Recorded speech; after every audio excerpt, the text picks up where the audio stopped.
So here we have the Ford Kuga ST line on a 68 plate. I'm going to start off by showing you around the outside of the car, and then we'll hop in and run through some controls on the inside.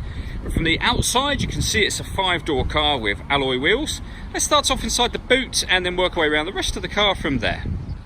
So the tailgate on this car will open electronically. You can either do that by pressing the button on the tailgate or the button on the bottom of this key. 2 pushes, as you can see, and the tailgate will open up. As we approach the back of the car, you can see we've got reversing sensors. This car's also got a reversing camera. Plenty of room in the boot as well, along with that 60-40 split folding rear seat should you wish to increase that space even further. To close the boot, we can press this button just here, and then we'll work our way back round to the front of the car. Once we've done that, we'll hop in and run through some controls. But now that we've done a full circle of the car, you can see that it's in excellent condition the whole way round, and a great looking car as well. Just briefly before we climb in, I think it's well worth seeing the interior from this exterior point of view. You get half leather seats, as you can see. There's plenty to run through on the dashboard, so let's hop in and we'll do that right now. Okay, so now they're inside the car, we're going to start with the dials. On the left-hand side, we have the rev counter, and on the right-hand side, the speedometer. At the bottom in the middle, we've got the fuel gauge and coolant temperature gauges, and then above that, the trip computer, which includes the total miles for this car, and they are 6,215. The information displayed above that can be changed using buttons on the steering wheel, so you can see that you've got trip computer information there. So you've got 4 bits all at once, or lots of individual bits. You can leave it on any of these pieces of information, or you can have this digital readout for the speedometer, which is particularly handy. If we back out to the steering wheel, these are the buttons I was using just a moment ago, beneath which we've got cruise control and speed limiter. And then over on the right hand side, we have stereo controls, and that button in the middle is the voice activation for your phone. So hit that button, ask it to dial anyone in your contacts list, and it can do that for you without you having to take your phone from your bag or pocket. That is, of course, once you paired it up, and that is done over on this central screen just here. Hit pair phone. Search for your vehicle on your device and select it once it is found. And then just follow those instructions on screen. If we go back to the home screen, you can see that this car's got satellite navigation. There's a full video showing how that works on both our website and on our Facebook page.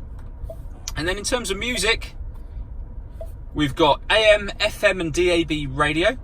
We've got a CD player, and you can stream music wirelessly via Bluetooth audio as well. So once you pair up your phone, not only can you make and receive phone calls, you'll also be able to listen to your music directly from there. I mentioned that this car had a reversing camera. So that's a full color camera, as you can see, with guidelines showing you what direction the car is headed in relation to the image that you see on the screen. Working our way down, we've got dual zone climate control, so you can adjust the passenger and driver temperatures, the fan speed up or down. You can determine where you'd like the air to be distributed from here, and then hit that button to turn the air conditioning on. So it's on at the moment, so off, back on again, or you can hit auto, and the car will now take control of the fan speed in order that it maintains these temperatures just here. So override that, just readjust the fans to your own level. For those colder winter days, we've got a heated rear screen, heated front screen, and heated seats, both driver and passenger, with 3 different heat settings each. Below that, we've got stop and start. So this car is designed to cut out when it's stationary in traffic to save you fuel. Hit that button to turn that system off. This button opens up the tailgate from inside the car. This will turn on or off the parking sensors, and this turns on the autonomous parking. So this car is able to park itself. It can either parallel park or perpendicular park, and we have 2 videos on our website and on our Facebook page that show exactly how this works. They show it working, so it's well worth checking those out. We then have a 6-speed manual gearbox, a 12-volt charging socket, and electronic handbrake just there.